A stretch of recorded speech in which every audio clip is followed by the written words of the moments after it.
નમસ્કાર મિત્રો, જય માતાજી। હું છું આપનો પરમ મિત્ર વાઘેશ ગઢિયા। મિત્રો આજે આપણે વાત કરવા જઈ રહ્યા છીએ પાટણમાં આવેલ સતી જસ્મા માતાજીના મંદિર વિશે અને તેના ઇતિહાસ વિશે। તો આપણે સૌ સાથે મળીને તેનો ઇતિહાસ જાણીશું અને તેના મંદિરનો નજારો જોઈશું અને માતાજીના દર્શન કરીશું। મિત્રો, જસ્મા ઓડાણે મધ્યયુગીન સુપ્રસિદ્ધ પાત્ર અને લોકદેવી હતા। જસ્મા તળાવ ખોદનાર રૂડાની પત્ની હતી। તેઓ ઓડ રાજપૂત જનજાતિના હતા। તેઓ અણહિલવાડ પાટણ ખાતે સહસ્ત્રલિંગ તળાવ ખોદવા માટે ગયા હતા। સોલંકી વંશના રાજા શ્રી સિદ્ધરાજ જયસિંહ જસ્માની સુંદરતાથી મોહિત થઈ ગયા હતા અને લગ્નનો પ્રસ્તાવ મૂક્યો હતો। સિદ્ધરાજે તેને ગુજરાતની રાણી બનાવવાનો પ્રસ્તાવ મૂક્યો હતો, પરંતુ જસ્માએ તે પ્રસ્તાવ નકારી દીધો હતો। જસ્માના નકારથી અપમાન પામેલા રાજા સિદ્ધરાજ જયસિંહે તેના પતિને મરાવી નાખ્યો હતો। જસ્મા પોતાના સન્માનની રક્ષા માટે ચિતામાં કૂદીને સતી થઈ હતી।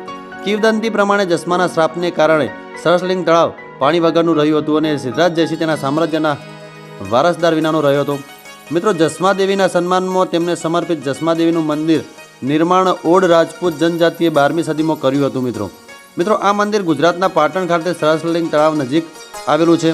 તો આપણે હવે જસ્મા માતાજીના મંદિરનો નજારો જોઈશું અને જસ્મા માતાજીનો અહીંયા આપણે દર્શન કરીશું। તો સામે તમે જોઈ રહ્યા છો, આપણે એકદમ બિલકુલ મંદિરમાં પહોંચી ચૂક્યા છીએ। તો સામે તમે જોઈ રહ્યા છો જસ્મા માતાજીનું મંદિર।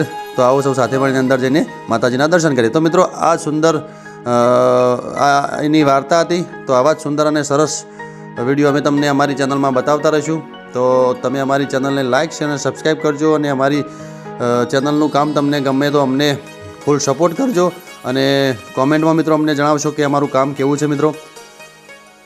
મિત્રો, આપણે એકદમ મંદિરમાં પહોંચી ચૂક્યા છીએ। તમે પણ કોઈક વાર અહીંયા આવો રાણકી વાવે તો અચૂકથી તેની મુલાકાત કરશો એ મારી નમ્ર વિનંતી। તો મિત્રો, આપણે સામે પહોંચી ચૂક્યા છીએ અને હવે દર્શન કરીશું। મિત્રો, ખરેખર આવા અનેક પાત્રો આપણા ગુજરાતમાં સતી અને સુરાઓ થઈ ચૂક્યા છે। તો ખરેખર આવા ઇતિહાસો જાણવા બહુ જરૂરી છે। મિત્રો, ફરીથી આવા જ નવા વિડીયોમાં તમને સુંદર સુંદર પાત્રોનો ઇતિહાસ અને સુંદર સુંદર જગ્યાઓ બતાવતા રહીશું। તો અમને ફૂલ સપોર્ટ કરશો એ મારી નમ્ર વિનંતી। અને આવા જ સરસ વિડીયોમાં અમે તમને ફરીથી મળતા રહીશું ને નવી નવી વાતો જણાવતા રહીશું ને નવા નવા ઇતિહાસો પણ બતાવતા રહીશું ને નવી જગ્યાઓ બતાવતા રહીશું। ત્યાં સુધી તમારા પરમ મિત્ર વાઘેશ ગઢિયાને રજા આપશો। આવજો બધા, જય માતાજી।